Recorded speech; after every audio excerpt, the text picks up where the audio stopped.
Okay, so my name's James O'Keefe, and I own a few businesses, but my main kind of love, my passion, and the work that I believe is the thing that will change,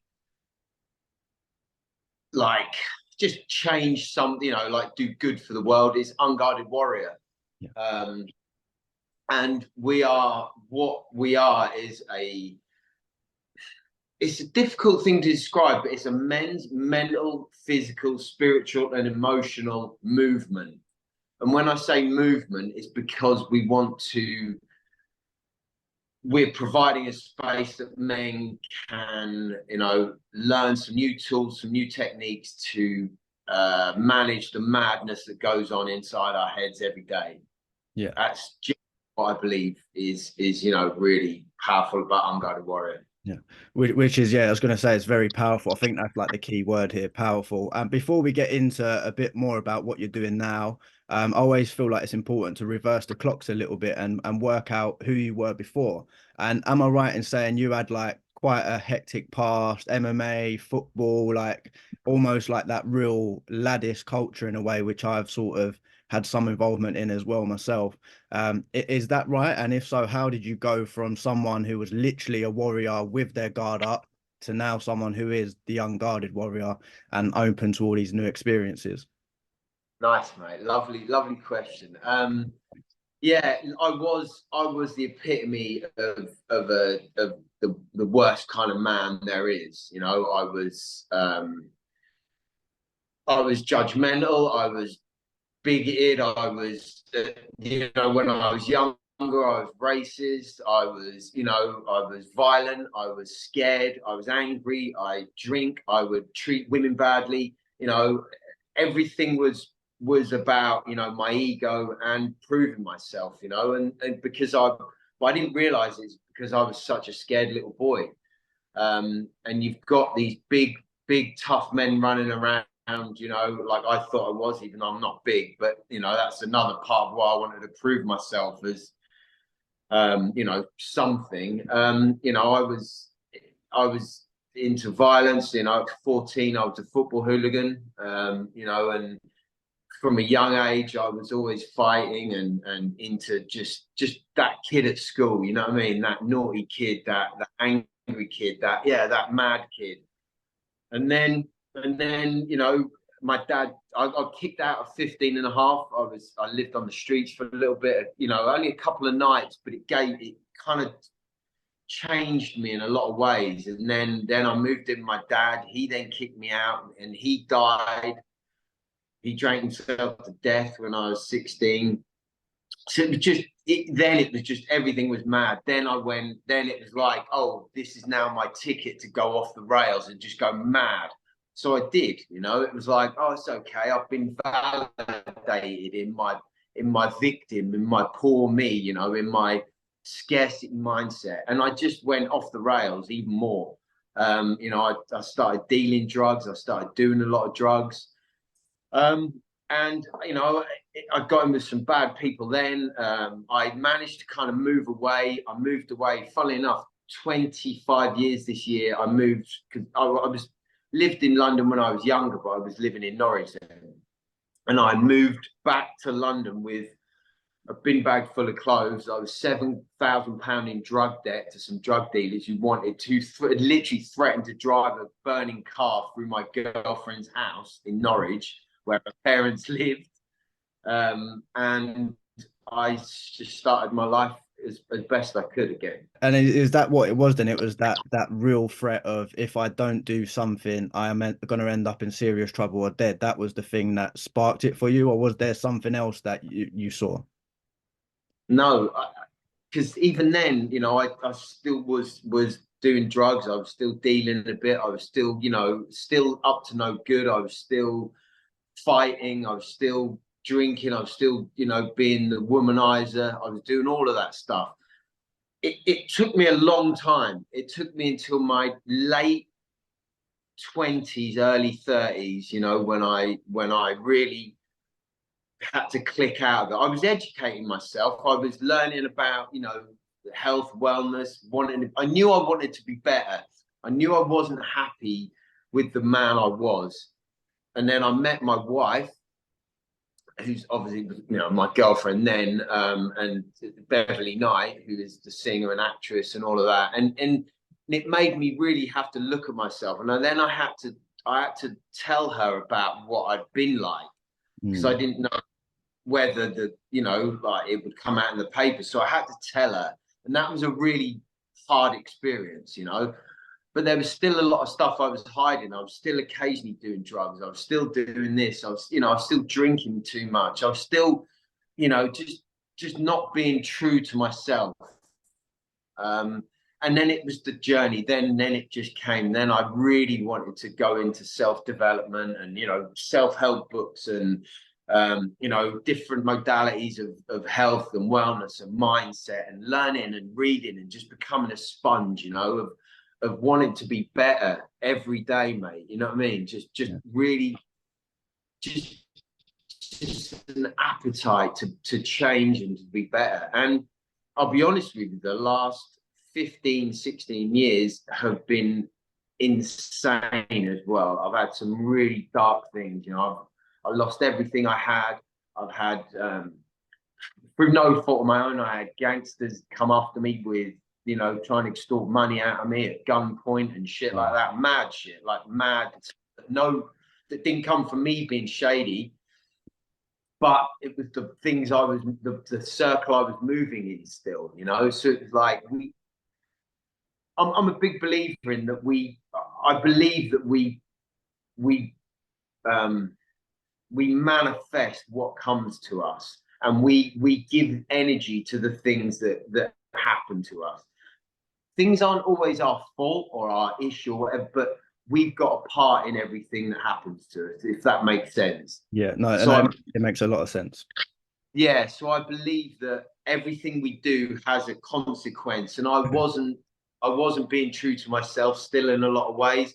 So these things, I believe, come from that, you know. I've had it myself as well on different levels where I felt like I had to make a conscious choice that stemmed from the unconscious, where I had to sort of get rid of people or disconnect from people in my life that were on that path, even though I had nothing to do with it. Just being somewhat connected to them felt like I was still somehow entangled with their energy, and it felt like if they did something, it felt like it always was somehow still in my like atmosphere almost, and I felt like connected to it. So I felt like I had to make a conscious effort to change. But on that point, I wanted to say, like, feel free to add on to that as well. But I also wanted to ask, is it possible, and how possible is it to just say, like you did, this is it today, I'm not the racist, I'm not the guy that holds prejudice, I'm not the guy that's angry at the world, I'm not the guy that's angry at myself. How possible is it to just say, starting today, no more? It is.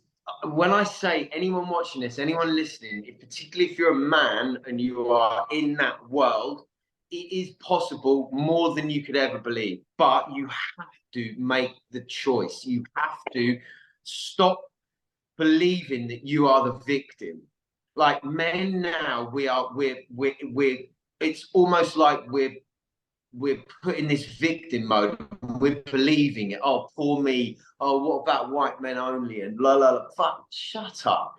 You know what I mean? It's like it's time to use the angst, the chip on our shoulder that's got us to wherever we are. It's time to use that to do good. It's time to use that to help people.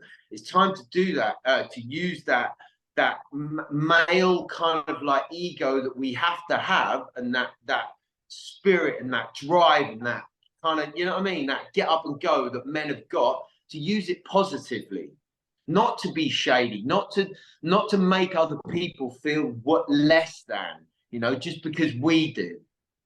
It's time to help people. It's time to lift each other up. And I believe that is what Unguarded Warrior does. That's what I created Unguarded Warrior, to lift other men up, to say to men, doesn't matter how big, tough, strong, weak, poor, rich, whatever you are, we're all suffering with the same thing, and that is not enoughness. Yes.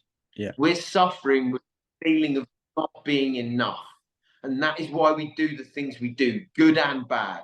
So if we can find to look inside, and this is what we teach men and we help men to do, is to look inside and realize that you are enough without all of these things, and to come from a place of abundance, not scarcity. Like I lived my whole life, you know, in scarcity mode. I was poor when I was young because I was scared when I was young because I was this, blah, blah, blah, blah, blah, blah. It's coming out of that, letting go of that, shedding that skin and coming into a new energy and a new power, you know?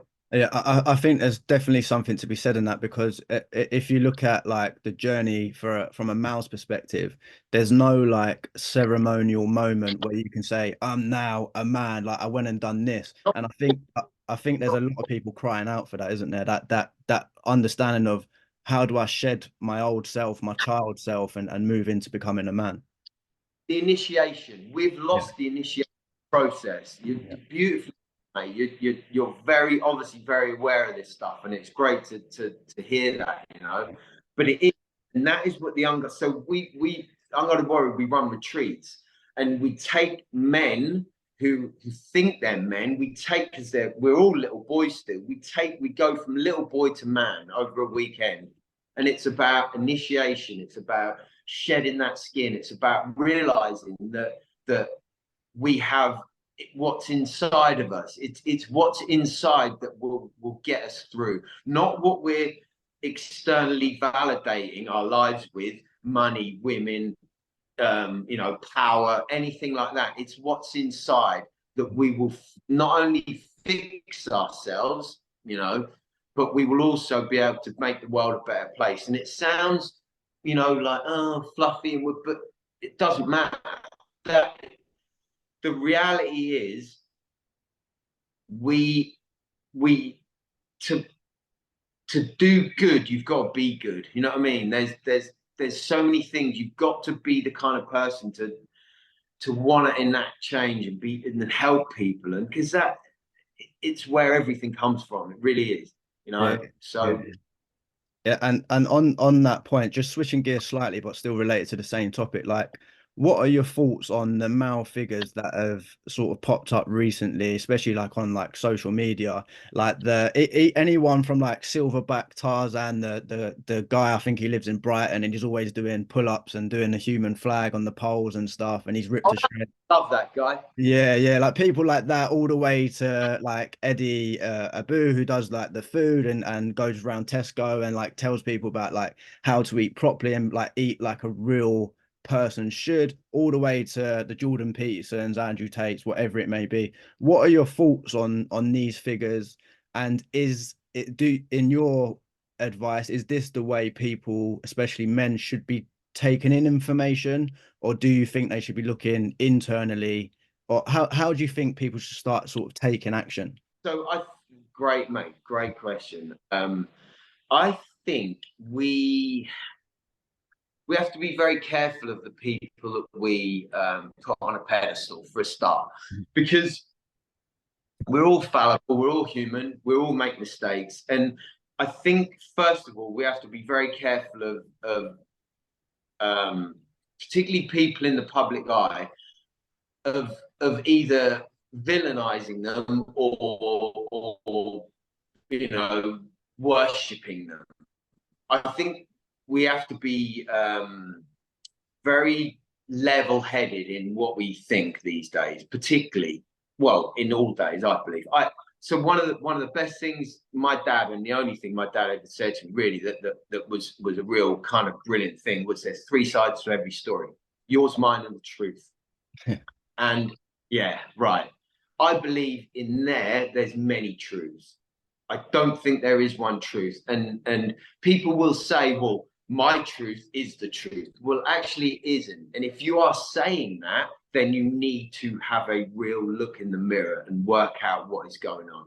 Because if you're going around thinking that what comes out of you is the truth, you're very misguided, because we're built up with programming and, you know, views and subconscious and all of these things that go on. And then when we spout something out, even what I'm saying, everything I've just said, doesn't mean that I think or I believe that I'm fully 100% right, you know, or the most knowledgeable one, or even what I've said, you know, my story, whatever happened. It didn't, I don't know if it actually happened like that, you know, because my memory, because, you know, I was emotionally different at times, and it might have clouded my thought in some ways. It might have clouded my recollection. Also, I can't remember what I did yesterday, let alone 20 years. Do Yeah, you know what I mean? yeah, yeah. We have to balance all of that in. So then when we see someone spouting this stuff and telling us all these things, yes, it's great to believe them, but we've also got to go, well, hold on, are they right? Are they this? Are they that? Are they living like that? Are they you know, is it for my best interest? So I believe, just like when our parents, when our friends, when our whatever tell us some information, when we read it in a book, whatever we do, we have to balance it against, where did it come from? Who is doing it? Who said it? Who, you know, what is their intention? What is their, you know, so I just think we've got to be very balanced in believing or understanding what people say. You know, I think Eddie Abu, great, because I actually believe very much in eat natural. And that's one of the, so I've written a book that's coming out soon. Right. And it's rules. So it's 7 rules, you know, how to unleash your inner warrior. It'll be something around that. I've got the title locked yet, but it's basically, you know, just breathe, just effing breathe, take ownership, you know, ego at the door, eat natural, do good, be honest, you know, get outside. Very simple rules. Yeah. And if we live by them, we'll be not only optimally mentally, you know, in a good place, but we'll be healthy as well. And Eddie Abu is great because he believes that. You've got that Silverback Tarzan guy, great. You know, he's like amazing because he's very kind of basic, but very kind of cosmic and spiritual, but also just, you know. But then you've got your Andrew Tates and stuff who, great, say some great things. I'm not denying that. But we have to then look at where he made his money and how he made his money. He made his money actually taking money off the people that he says he's trying to help, men. So it doesn't make, he's basically, it doesn't make sense to me by denigrating women as well. So not only is he treating, you know, whatever went on, the truth or whatever, he made money soliciting women to get money off of men. But Yeah. he's saying he's helped men. That doesn't make any sense. Like, he's just a very scared, wounded little boy, you know. He really is. And he's welcome. If you're listening, Andrew, you're welcome to come on one of my retreats for nothing, brother. And we'll welcome you into the Unguarded Warrior.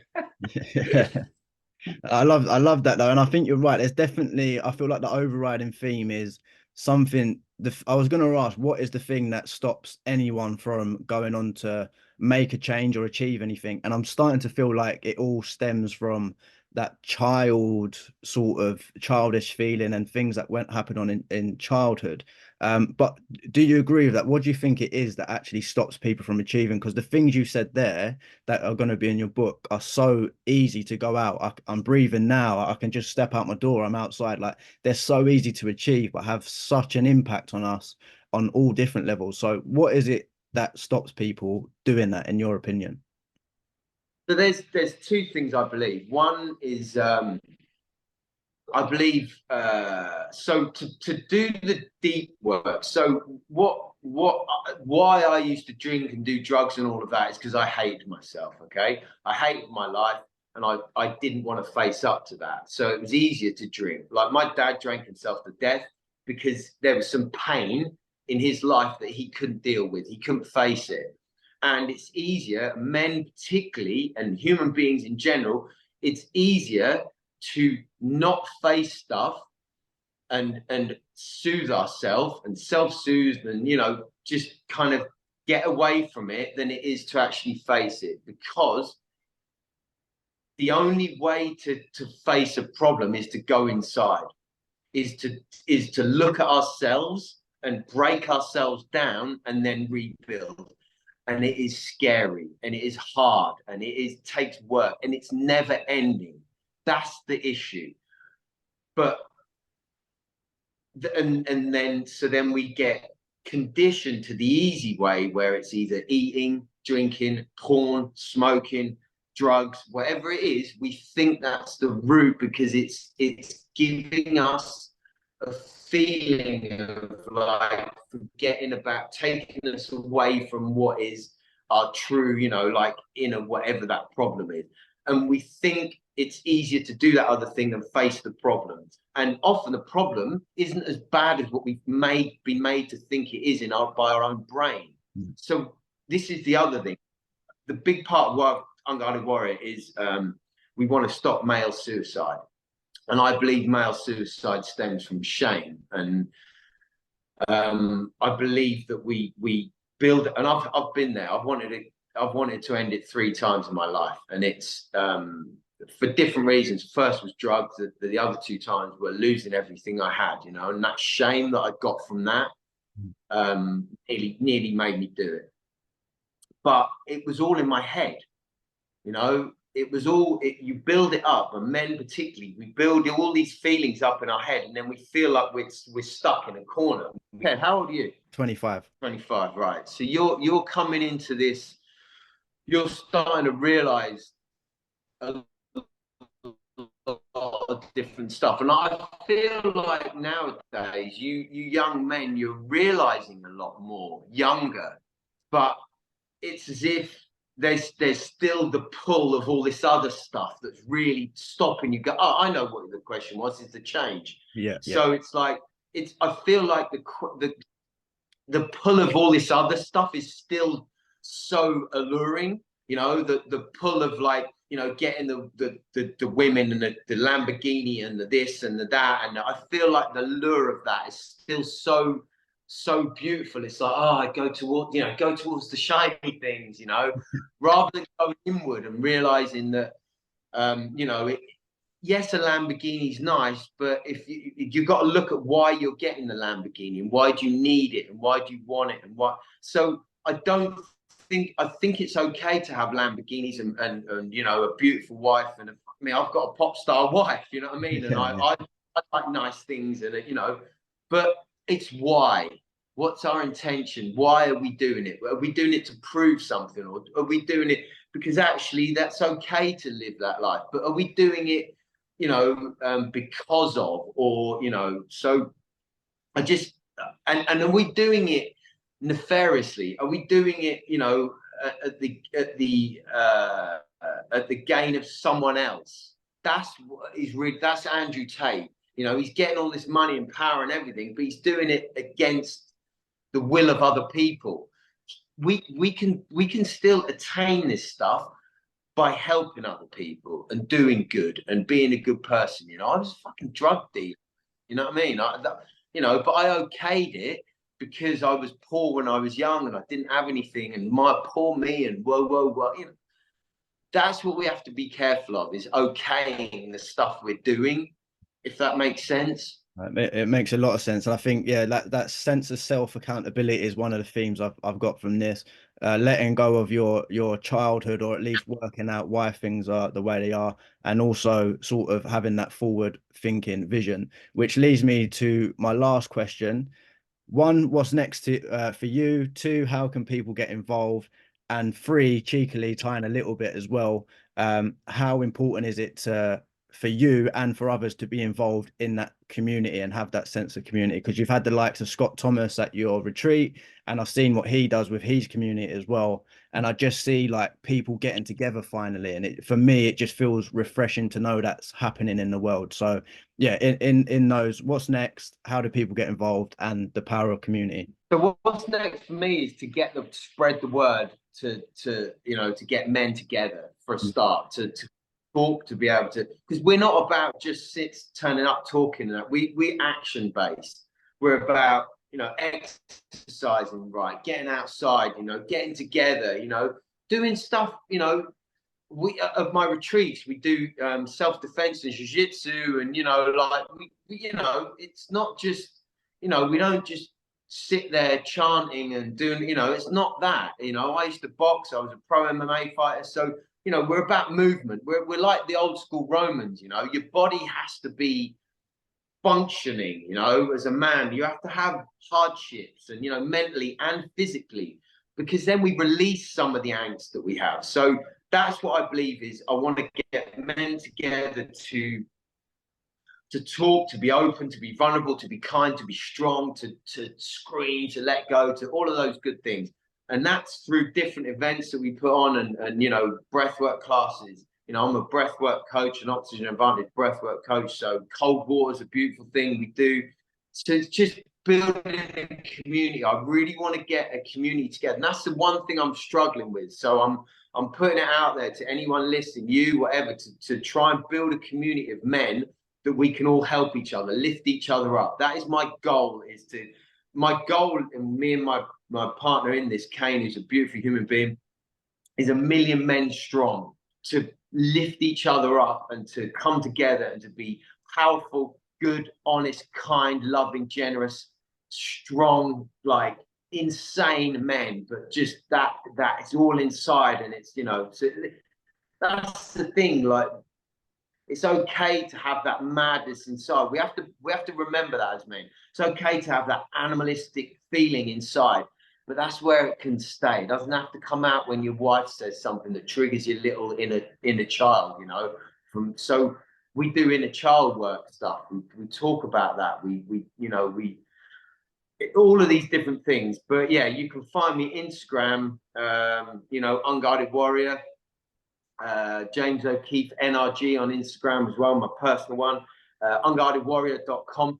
We've got retreats coming up, we've got, you know, events coming up. So just reach out, and you know, if you're suffering, if you're struggling, reach out, DM me, DM us, and we'll talk and we'll get stuff going. And we want to get a group of men together and just make that bigger and bigger and bigger. You know, we've got WhatsApp groups. I want to start a Facebook group, and just help men to get out of our victim mode and to stop